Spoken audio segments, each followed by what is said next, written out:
Nah, saya bertanya-tanya waktu itu, kalau Tuhan itu maha kuasa, bagaimana dia itu tidak bisa menjaga firman-Nya sendiri? Makanya kalau kita belajar teologi, kita nanti akan tahu kanon Kartago itu dianulir, termasuk gereja mula-mula itu bagi gereja reformasi itu juga dianulir. Makanya nanti kan ada kata-kata apa namanya reformasi gereja, ya. Jadi reformanda eklesia. Jadi gereja itu harus direformasi terus. Dia tidak pernah sempurna, makanya harus direformasi terus. Itu yang pertama kali keluar tuh kalau tidak salah namanya itu siapa itu ya, Johann van den Steen atau siapa itu, saya lupa itu. Terus yang kedua Calvert tahun 1947 diulangi kata-kata itu bahwa gereja itu harus direformasi terus. Nah, kenapa?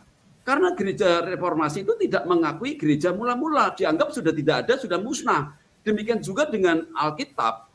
Alkitab yang apa namanya, yang kanon, salinan yang sama persis dengan aslinya dianggap sudah tidak ada. Nah, informasi ini bukan saya mengarang ya. Saya waktu di gereja saya itu dia tuh dosen apa namanya di satu STT besar. Saya tanya sama dia bilang apa? Oh, nggak ada itu semuanya. Gereja mula-mula juga sudah nggak ada, sudah musnah. Nah, Assalamualaikum warahmatullahi wabarakatuh. Berjumpa lagi dengan Jadi TMC ya, channel yang mengedukasi dan menghibur. Akhirnya teman-teman, Pendeta Yonatan Purnomo terus menyuarakan kebenaran, terus menyuarakan fakta yang harus disampaikan kepada masyarakat, terutama kepada saudara-saudara Kristen Protestan ya. Ini harus digarisbawahi apa yang disampaikan oleh Yonatan Purnomo mengenai kontroversi 6.577 kesalahan yang ada di Bible yang tidak kanon. Itu adalah kesalahan yang ada di Bible-nya teman-teman Protestan. Ya, ini harus teman-teman tahu dulu ya. Jadi Bible yang tidak kanon itu digunakan oleh teman-teman Protestan, bukan Katolik. Jadi kitab suci antara Katolik, Ortodoks, dan Protestan itu berbeda. Dalam hal ini, yang dikritisi oleh pendeta Dr. Yonatan Purnomo adalah Bible yang dipegang oleh teman-teman Protestan. Sekali lagi ya, teman-teman harus tahu ini, jangan sampai salah paham, salah pengertian. Jadi yang mengalami kesalahan penerjemahan yang dikoreksi oleh pendeta Dr. Yonatan Purnomo ini yang Protestan. Kalau Katolik ada salah atau tidak, itu urusan nanti, urusan lain teman-teman. Yonatan Purnomo nggak bahas itu. Apakah Katolik juga mengalami kesalahan? Ya itu lain tema.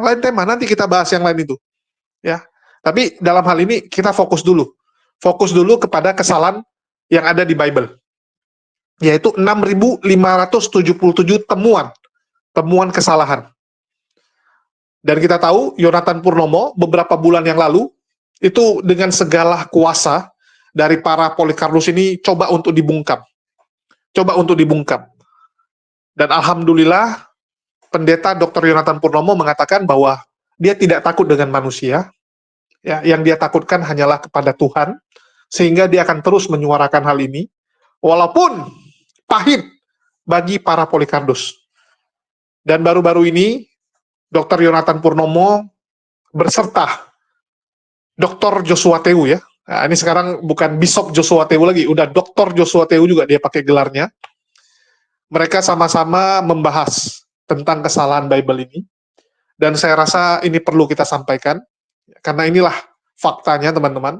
Mohon maaf, ini akan terus kita suarakan, supaya teman-teman di luar sadar, bahwa yang kalian ikuti ini Bible yang salah. Inilah yang membuat misunderstanding. Ya. Belum lagi ditambah, bagaimana LAI dengan ya, tidak benarnya menggunakan istilah-istilah Islam di dalam terjemahan Bible versi Indonesia. Jadi mereka menerjemahkan dari Bible yang udah salah, terus diterjemahkan ke yang Indonesia oleh LAI, diterjemahkannya pun ini salah juga. Ada beberapa istilah yang seharusnya jangan mereka pakai. Contohnya kata Allah. Allah adalah Tuhannya umat muslim. Bagi mereka Allah itu adalah Tuhan. Ya, kata ganti dari Tuhan. Ini kan kelewatan. Kenapa nggak tulis Tuhan-Tuhan yang lain? Tapi tulis siapa? Allah yang lain. Ini kan nggak benar. Ya. Yesus adalah Allah. Kan nggak benar itu, teman-teman.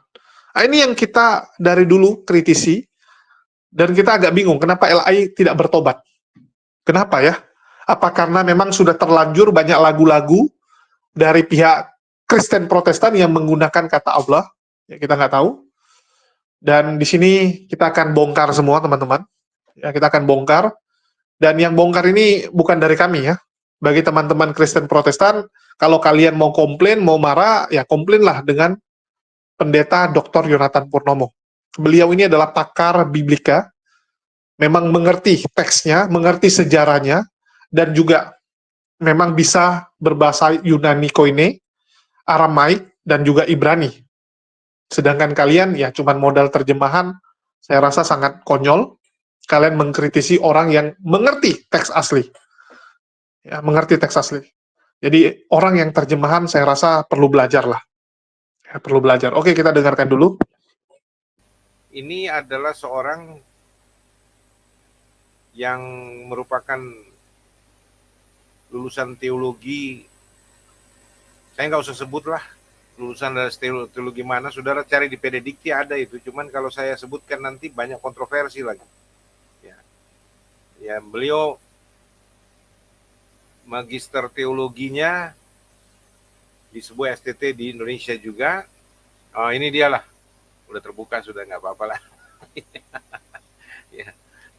Jadi Dr. Yonatan Purnomo, sarjana hukum, doktor teologi. Jadi doktornya 2 ya, saudara.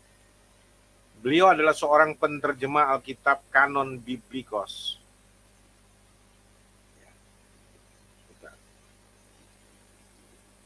Yunani Indonesia, dalam versi Yunani Indonesia, beliau adalah peneliti Alkitab, penulis buku, autor ya, dosen bahasa Ibrani, Yunani, Mandarin, dan juga pengajar teologi biblika, hermeneutika, kritik tekstual, dan ilmu eksegesis. Jadi itu mata kuliah yang beliau ampuh. Lalu pendidikan teologinya, ya lulusan Magister Teologi STT II Surabaya, dengan predikat lulusan terbaik dari STT II Surabaya tahun 2021, dan lulusan Doktor Teologi STT Kadesi Yogyakarta dengan predikat lulusan terbaik STT Kadesi Yogyakarta 2023. Pelayanan dan karir Dr. Yonatan Purnomo, pertama sebagai pendiri Biblikos Biblical Center International BBCI, ya, pendiri Biblikos Center Indonesia BCI, pendiri dan ketua STTBI, STT Biblikos International, lalu ketua bidang Biblika BMPT KKI, dan ketua Biblika Research STT Kadesi Yogyakarta, dosen di STT Kadesi Yogyakarta, STT Excelsius Surabaya, dan beberapa STT lainnya, dan juga dosen ACOM, ACOM, Asian College of Ministry. Itu profil pembicara kita malam hari ini. Kalau lihat dari profilnya, saudara, berarti orang ini punya cukup kapasitas, kompetensi untuk berbicara tentang teologi dan Alkitab. Apalagi bicara perbandingan kitab suci lah. Kita bicara ini tema perbandingan kitab suci, ini studi komparatif namanya. Baik, saudara-saudara yang kekasih, untuk tidak membuang waktu lama lagi, saya akan segera tampilkan saja undang Dr. Yonatan Purnomo untuk masuk di frame kita, karena tadi sudah lama menunggu di ruang VVIP kami. Selamat malam Dr. Yonatan. Shalom. Boleh di open cam. Ya, shalom. Selamat malam Dr. Joshua Tewu. Wow, ini tambah ganteng, ini tambah muda aja kelihatannya ini Dr. Yonatan ini. Ya, kita saingan lah ya. Di dalam Tuhan harus selalu sukacita. Tambah ganteng karena banyak vitamin, makan vitamin ini ya, vitamin rohani. Semakin ya, banyak orang Yesus. Karena ada Yesus. Karena ada haleluya. Iya. Oke, Bro, kita nggak usah basa-basi tanya kabar. Saya tahu kabar Anda baik sekali, sehat, terpelihara dalam kasih karunia Tuhan, dan Anda sangat sibuk dalam banyak kegiatan. Dan itu sebabnya saya senang sekali. Saya terima kasih dulu untuk kesediaan Dr. Yonatan Purnomo yang sudah mau meluangkan waktu untuk juga bisa mengedukasi publik, khususnya para subscriber dari Joshua Tewu Channel yang sudah mencapai 219.000 saat ini. Ya lumayan kita bisa mengedukasi 219.000 orang dan juga bisa berbicara kepada publik internasional, karena ini tidak terbatas. Lalu Anda ada di channel YouTube yang verified untuk bisa berkompeten menyampaikan hal-hal yang bersifat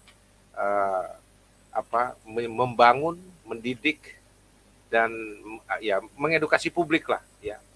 Dan sekali lagi terima kasih karena Pak Yonatan sudah berkenan untuk hadir ikut mengedukasi publik Indonesia ya, melalui channel Joshua Tewu.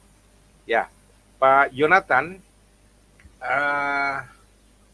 saya juga ingin menyapa dulu penonton dari channel Biblical Center. Ya, yang saya tahu ini di relay menurut tim saya. Jadi saya menyapa saudara-saudara semua, salam sejahtera, shalom semua, dan kemanapun saat ini siaran ini lagi di relay, saya haturkan rasa hormat buat kita dan kasih saya buat kita semua. Ingat saudara-saudara, kita sebentar ini berdiskusi, berdialog. Ya, saya lebih banyak pada posisi sebagai moderator ya untuk memberikan kesempatan Pak Yonatan Purnomo ini, Dr. Yonatan Purnomo, menyampaikan semacam argumentasi teologinya, karena apa yang beliau angkat sekarang ini adalah cukup viral, menggoncangkan banyak pihak itu. Karena tema kita malam ini kan saudara tahu itu ya, jadi sama kontroversi 6.577 kesalahan Alkitab yang tidak kanon.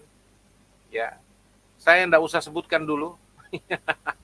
Saya enggak mau tegang di awal, saudara-saudara, tapi 6.577 itu bukan main-main loh, saudara-saudara. Ya, itu kesalahan dari Alkitab yang tidak kanon. Banyak sekali versinya di Indonesia. Pokoknya yang terbitan yang mendasari terjemahannya dari WHNU, Westcott and Hort, Nestle Aland, dan UBS, Universal Bible Societies. Nah, kalau saya sebut-sebut begini kan saudara tahu juga ini. Nah, kalau thumbnailnya saudara lihat nih, ya, di situ, kalau Anda lihat thumbnailnya itu, saudara-saudara, nah ini yang sebelah kanan ini kan ada meja bundar, ada Alkitab di tengah. Inilah konsili, istilahnya ini gambaran saja. Ini konsili kayaknya ini, ya. Dan lalu kemudian ada di atas itu Alkitab IMB, Indonesian Modern Bible paling kiri, ya, yang ada tanda salibnya. Terus ada Alkitab terbitan dari Lembaga Alkitab Indonesia dan Lembaga Biblika Indonesia. Ya, lalu ada Sabda yang di tengah ini.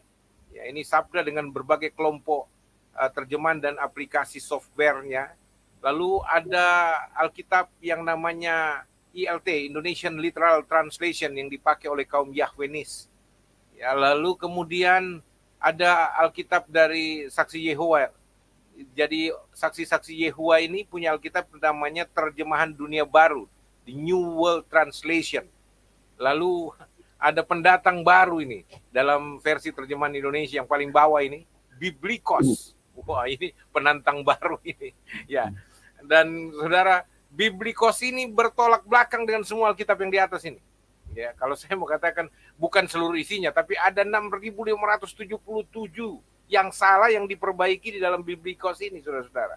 Ya, dan ini yang kita mau tampilkan penanggung jawab dari Biblikos. Berani-beraninya beliau mengatakan 6.577. Kita mesti bisa minta pertanggungjawaban beliau, dan forum ini adalah bentuk pertanggungjawaban akademik yang luar biasa. Ya, baik, saya langsung saja. Dr. Yonatan Purnomo, selamat datang di channel Joshua Tewu. Dan Dr. Yonatan, saya langsung dengan pertanyaan pertama saja. Saya beri kesempatan dulu saudara menyapa publik kami, ya, para subscribers kami ini, netizen kami, ya, yang 219.000 orang jumlahnya. Silakan Pak Yonatan dari channel Joshua Tewu. Ya. Selamat malam semuanya kawan-kawan sekalian, terutama kepada Dr. Joshua Tewu. Saya ucapkan terima kasih atas undangannya.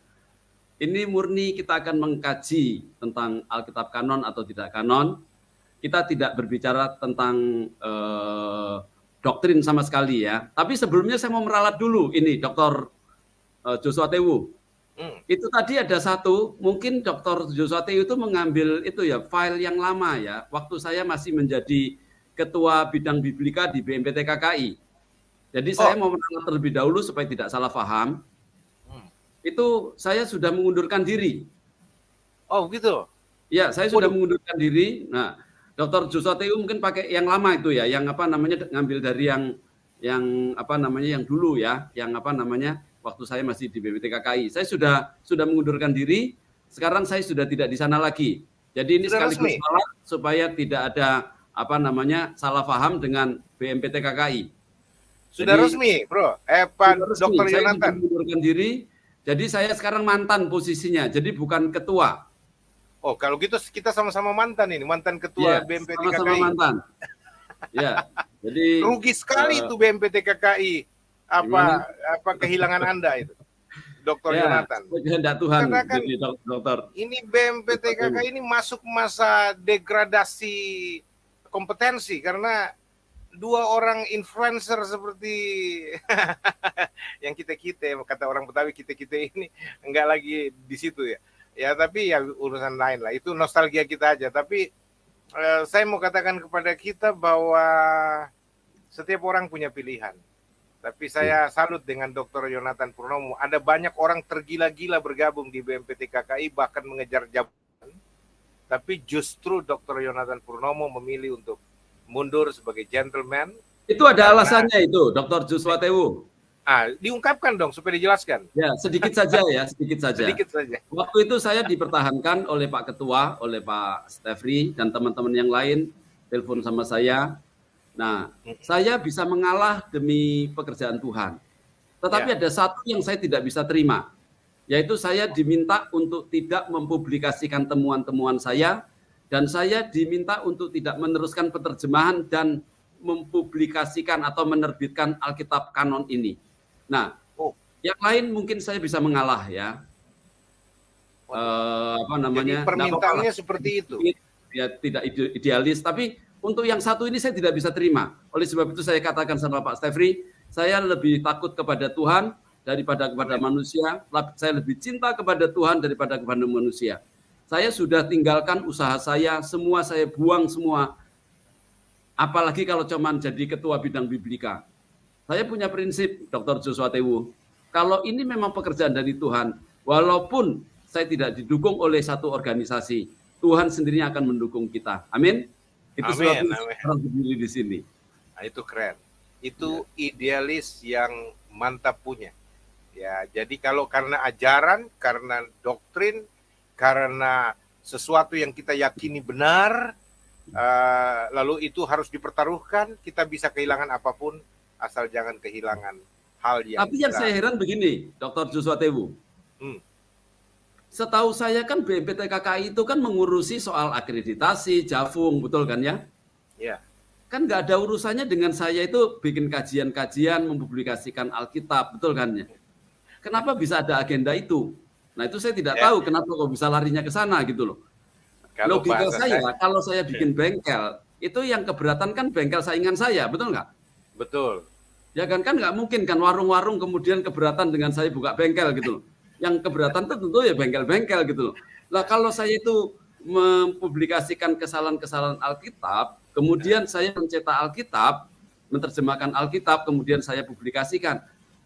Apa relevansinya dengan BMPT KKI? Ya nggak ada. Ya kan? Itu agak nggak masuk akal menurut saya. Tapi ya sudahlah, semua sudah terjadi. Ini apa namanya?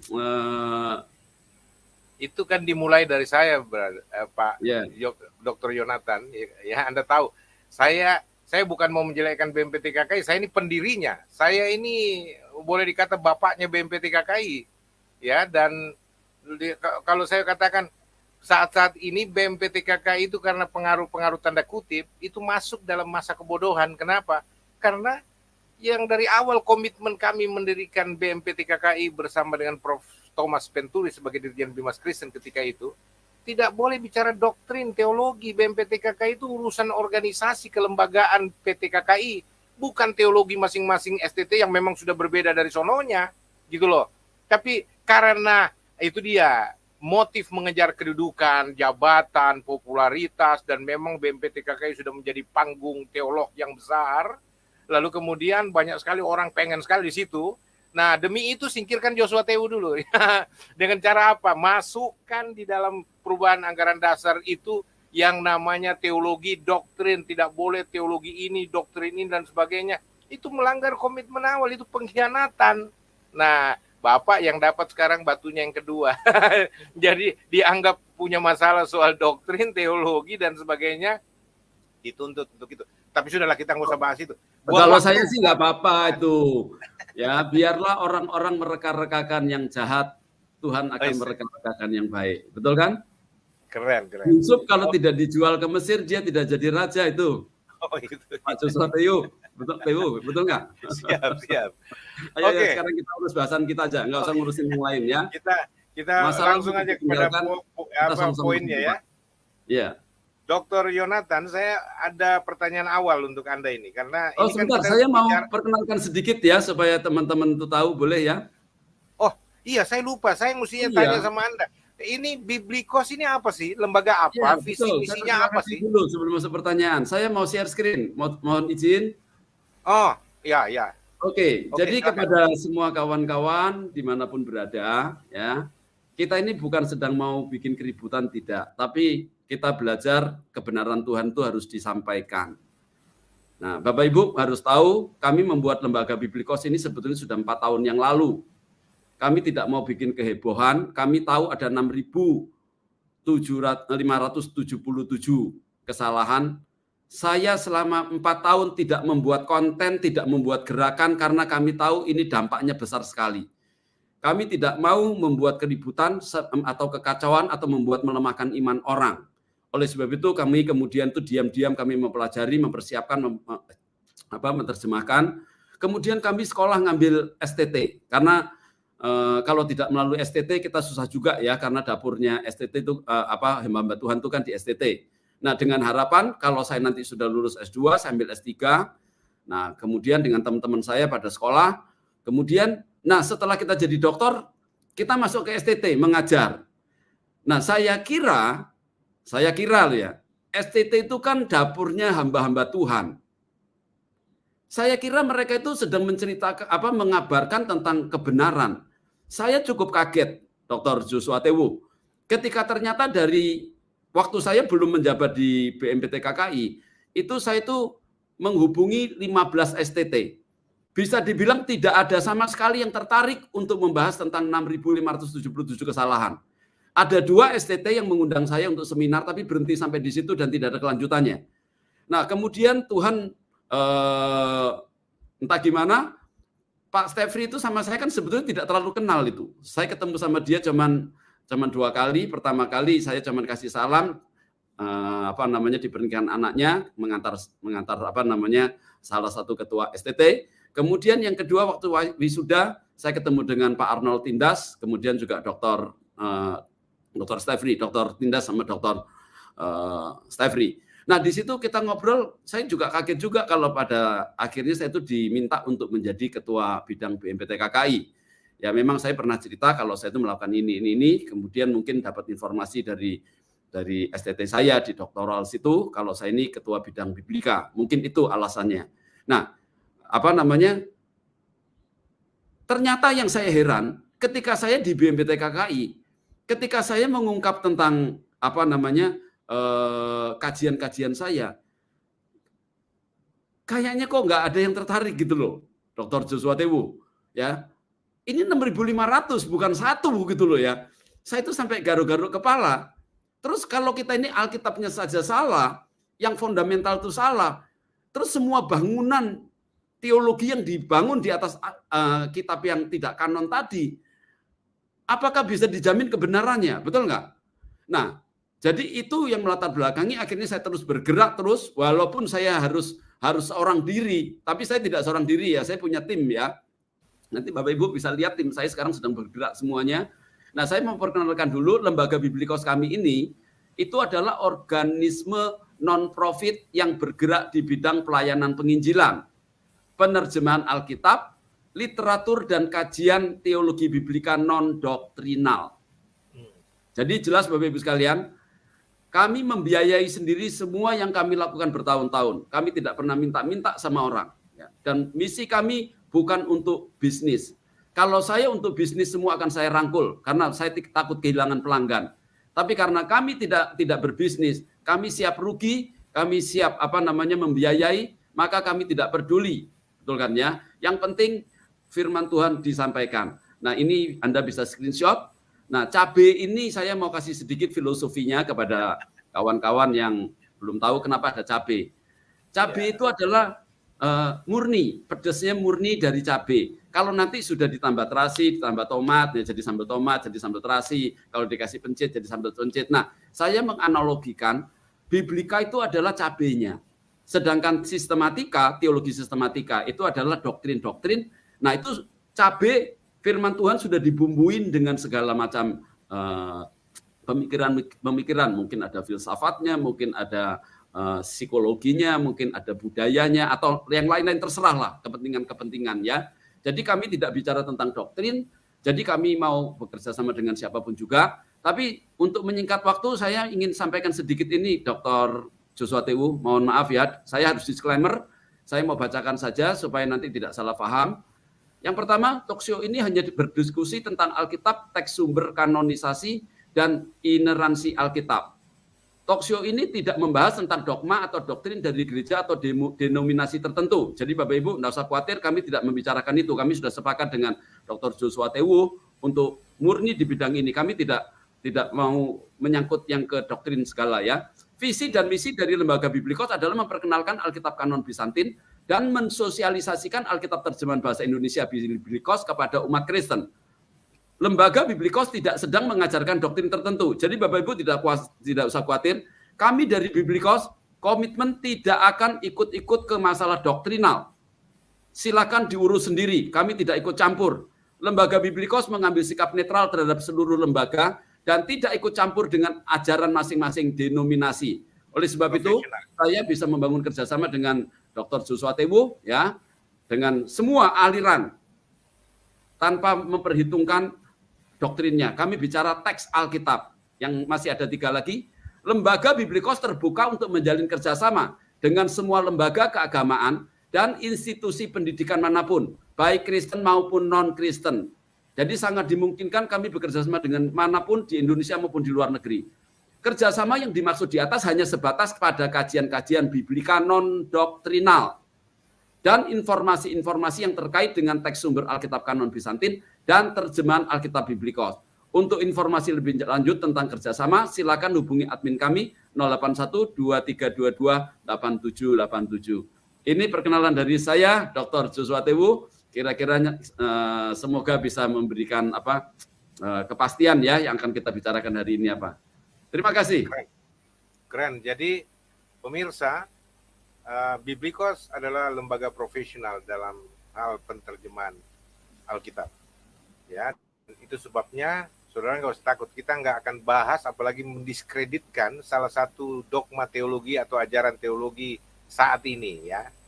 Ya, dan itu sebabnya saya tidak mau panjang lebar karena ada beberapa pertanyaan yang saya sudah siapkan untuk, mohon maaf Dr. Yonatan, saya mewakili banyak orang ini dengan membangun pertanyaan ini untuk menguji kemurnian dari penerjemahan Biblikos ini, karena Anda sudah cukup viral, Dr. Yonatan, dengan banyak sudah beberapa video tayangan yang mengejutkan, bahkan di dunia TikTok kemarin juga kita sudah cukup viral itu bahas masalah 6.577 kesalahan dari Alkitab yang Anda klaim tidak kanon. Nah, itu sebabnya saya mau langsung saja untuk menanyakan satu pertanyaan paling awal, paling mendasar yang saya coba wakili banyak penonton, pemirsa atau orang Kristen lah. Kalau boleh juga mewakili para teolog untuk bertanya. Ya, kecuali saya tidak mewakili teolog yang sok pintar, sok hebat ya, tapi teolog yang rendah hati saya wakili. Ya. Nah, pertanyaan itu begini.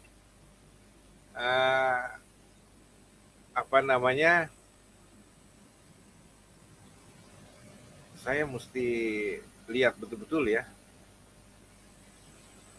Benarkah itu konsili di Kartago bicara tentang pengkanonan Alkitab? Karena kan beredar isu bahwa Dr. Yonatan Purnomo itu siapa? Ya, dia punya dasar menerjemahkan Alkitab itu apa? Kompetensinya apa? Ya, dan dia merujuk kepada konsili mana? Ya. Orang tahu Pak Yonatan itu berpihak pada konsili Kartago.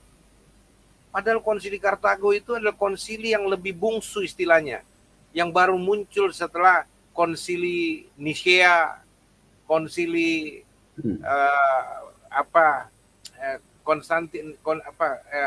Athanasius tunggu dulu. Ini pokoknya ada konsili-konsili sebelum Kartago itu, jadi dikatakan itu baru kok. Kenapa dijadikan rujukan, apalagi kodeks-kodeksnya itu kan cukup luar biasa.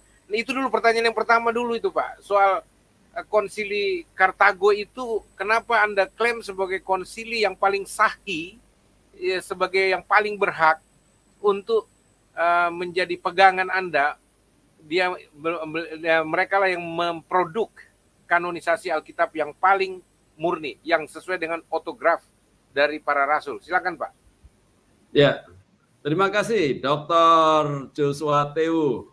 Ya, nah, memang itu ada semacam perbedaan pandangan antara Barat dengan Timur, ya.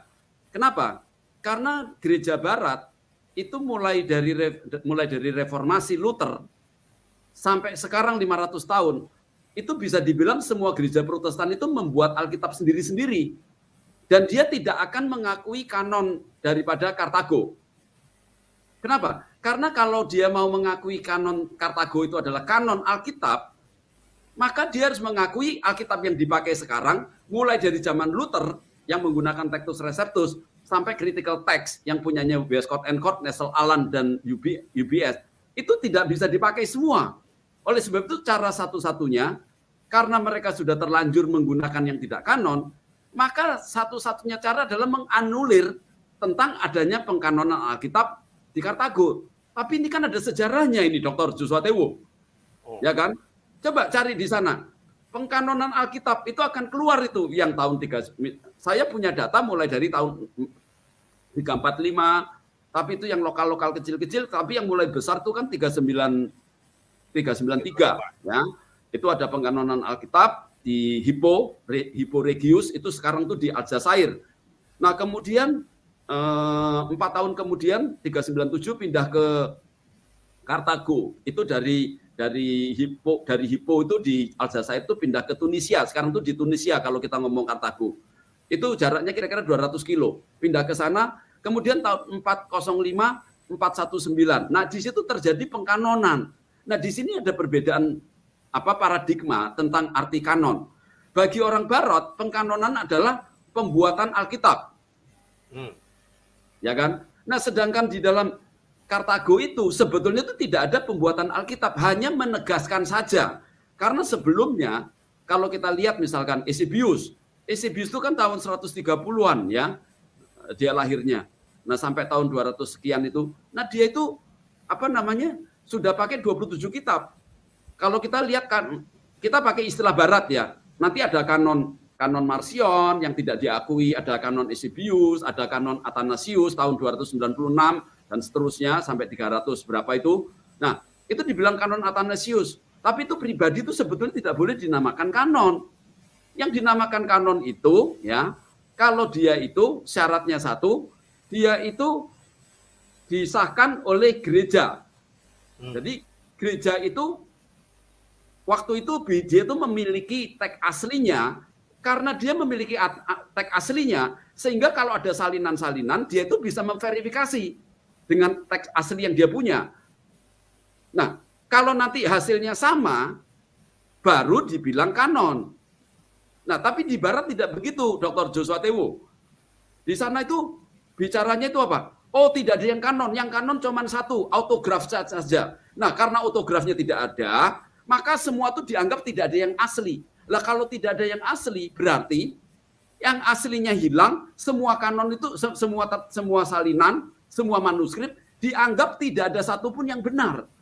Nah, saya bertanya-tanya waktu itu, kalau Tuhan itu maha kuasa, bagaimana dia itu tidak bisa menjaga firman-Nya sendiri? Makanya kalau kita belajar teologi, kita nanti akan tahu kanon Kartago itu dianulir, termasuk gereja mula-mula itu bagi gereja reformasi itu juga dianulir. Makanya nanti kan ada kata-kata apa namanya reformasi gereja, ya. Jadi reformanda ecclesia. Jadi gereja itu harus direformasi terus. Dia tidak pernah sempurna, makanya harus direformasi terus. Itu yang pertama kali keluar tuh kalau tidak salah namanya itu siapa itu ya, Johann van den Steen atau siapa itu, saya lupa itu. Terus yang kedua Calvert tahun 1947 diulangi kata-kata itu bahwa gereja itu harus direformasi terus. Nah, kenapa? Karena gereja reformasi itu tidak mengakui gereja mula-mula, dianggap sudah tidak ada, sudah musnah. Demikian juga dengan Alkitab yang apa namanya, yang kanon, salinan yang sama persis dengan aslinya dianggap sudah tidak ada. Nah, informasi ini bukan saya mengarang ya. Saya waktu di gereja saya itu dia tuh dosen apa namanya di satu STT besar. Saya tanya sama dia bilang apa? Oh, nggak ada itu semuanya. Gereja mula-mula juga sudah nggak ada, sudah musnah. Nanti yang mengembalikan gereja itu adalah Martin Luther. Nah, padahal Martin Luther nanti membuat kanon sendiri, ya, yang saya akan jelaskan nanti. Itu justru tidak kanon. Nah, sekarang untuk tahu kanon itu apa, ya, saya kasih tahu dulu rumusannya supaya. Sebentar. Sebelum masuk presentasi itu, Dr. Yonatan, ya. Ada satu pertanyaan yang menggelitik yang perlu penjelasan. Jadi kanon itu kan banyak orang juga salah paham dan bahkan itu sudah digembar-gemborkan oleh pihak tertentu, Dr. Yonatan, bahwa yang mengkanonkan Alkitab itu adalah mohon maaf, ini saya bicara banyak sekali beredar, yang mengkanonkan Alkitab itu adalah gereja Katolik. Dan Katolik itu berhak mengklaim bahwa itu produk mereka. Artinya yang dipahami oleh saudara-saudara non-Kristen bahwa Katoliklah penulis Alkitab. Ya, jadi dalam pengertian mereka diberikan kuasa oleh Tuhan lalu menulis Alkitab dan itulah yang disebut dengan kanon gitu loh. Begitu pengertian kanon atau bagaimana? Dr. Yonatan tolong dijelaskan hal ini. Apakah... Oh iya, tidak begitu ya, tidak begitu. Nah, Katolik itu adalah salah satu dari pentarki. Jadi waktu itu, Dr. Joshua Tewo, kita harus kembali ke belakang ya, ke sejarah. Pengkanonan ini kan yang dimasukkan dalam sejarah itu kan 393, 397, 405, 419. Nah, waktu itu belum ada skisma. Jadi kalau kita lihat skisma pertama yang kecil itu kan tahun 451, di mana ada konsili di Kalsedon, itu yang dari Alexandria kan tidak terima kan.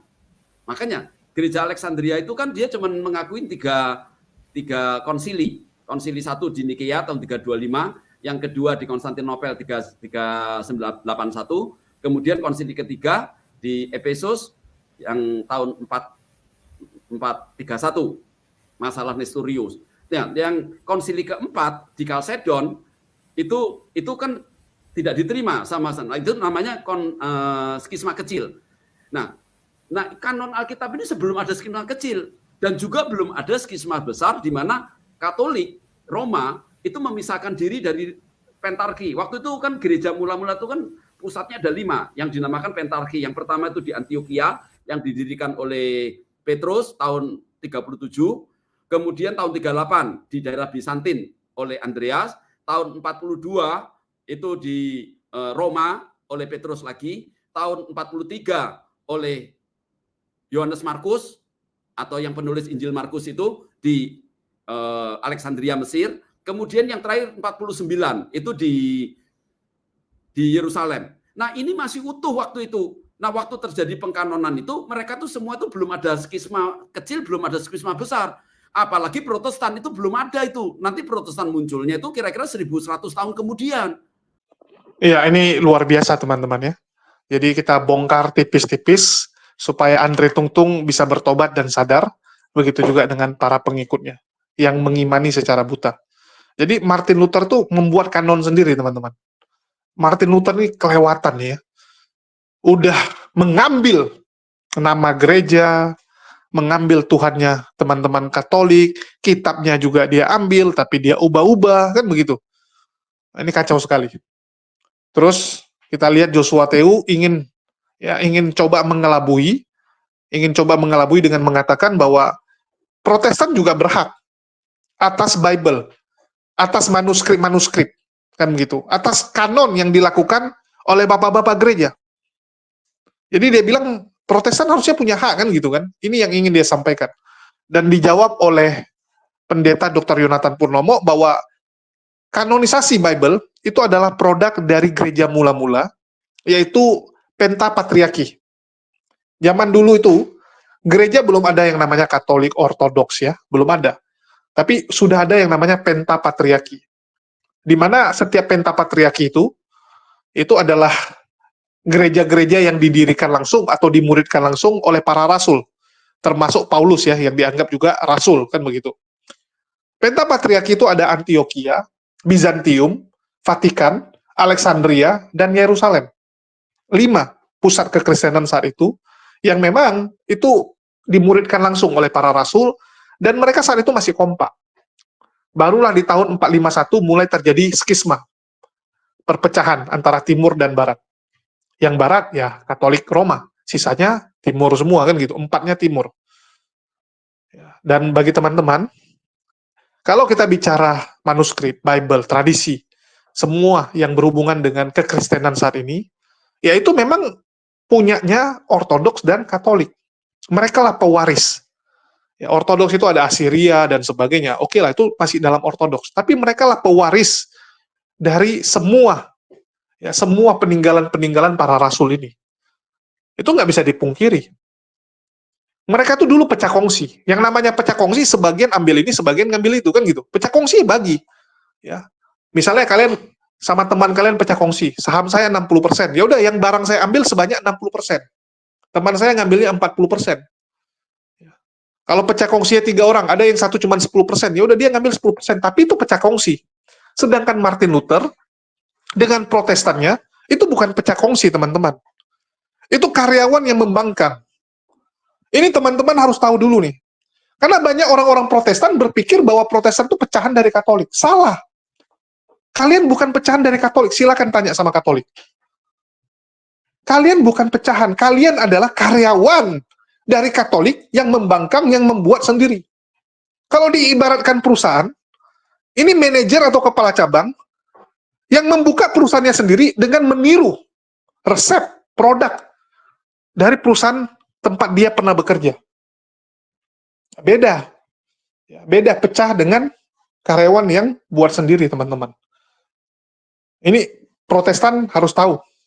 Karena saya lihat banyak sekali saudara-saudara kita, terutama dari Protestan, dan tentu saja Muslim, dan agama-agama lainnya di luar Katolik, yang tidak tahu perbedaan Katolik dan Protestan.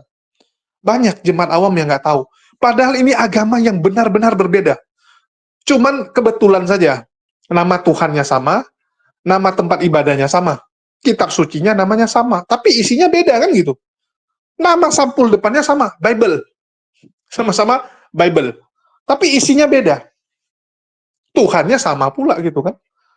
Padahal Tuhan yang dimaksud di sini ya beda sebenarnya. Beda sekali, teman-teman. Nah, jadi bagi teman-teman Protestan, coba renungkanlah. Coba renungkan, minta hikmah. Kita bisa lihat bagaimana perpecahan demi perpecahan terus terjadi di tubuh Protestan. Ini hasil dari apa sih sebenarnya? Bahkan banyak sekali ya orang-orang yang nggak ngerti apapun, ya nggak ngerti apapun tentang perbedaan ini. Yang lebih konyol, pendeta pula yang nggak ngerti. Banyak pendeta yang nggak tahu apapun tentang perbedaan Katolik dan Protestan, teman-teman. Mereka cuma berpikir, oh nih, yang itu korpus, yang ini, yang kita punya Protestan nggak ada. Cuman salib. Padahal Martin Luther, pertama sekali waktu mendirikan gereja Lutheran, itu masih ada. Patung sampai sekarang masih ada. Kalian kalau pergi ke gereja Lutheran yang ada di Jerman, masih ada patung-patungnya. Mereka ini yang nggak tahu apa-apa. Termasuk apa? Gilbert Lumondong ya. Video saya yang terakhir, konten saya yang terakhir, kalian bisa tonton, ya konten sebelum ini. Bagaimana Gilbert Lumondong, seorang pendeta, punya banyak pengikut, itu nggak ngerti perbedaan. Dan yang lebih kacaunya, jemaatnya ikut-ikut aja gitu. Jemaatnya ikut-ikut aja.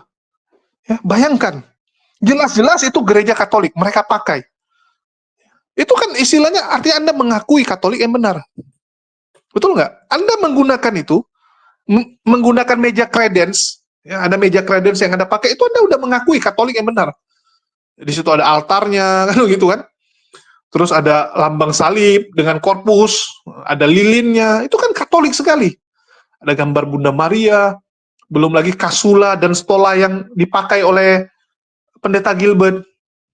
Dia nggak ngerti. Dia pakai-pakai saja tanpa ngerti makna. Tanpa ngerti bahwa itu adalah iman orang Katolik. Ini kacau sekali, teman-teman. Ini kacau sekali. Ini sama seperti orang Protestan atau orang agama lain tiba-tiba datang ke masjid, ya, ikut sholat di masjid. Udah runtuh iman dia yang asli gitu. Itu udah menyangkal, dia udah menyangkal iman dia. Begitu juga dengan Gilbert Lumondong dan jemaat-jemaatnya yang cuma ikut-ikutan membeo ini, nggak ngerti apa-apa. Ini yang kita akan terus edukasi, ya, biar teman-teman awam ngerti. Dan bagi teman-teman awam yang cuma modal komentar-komentar ngamuk-ngamuk, maki-maki gitu, wah kami yang benar, dasarnya apa gitu. Anda mau bilang Anda benar, dasarnya apa? Jangan cuma klaim. Ngerti nggak? Ngerti nggak? Itu dulu yang paling penting. Kalau nggak ngerti, jangan ngomong. Ya, itu aja yang mau saya sampaikan. Makasih buat teman-teman semua yang udah nyimak dan mendukung channel ini. Makasih buat semuanya. Di akhir kata saya ucapkan, wassalamualaikum warahmatullahi wabarakatuh. Sampai jumpa di lain kesempatan.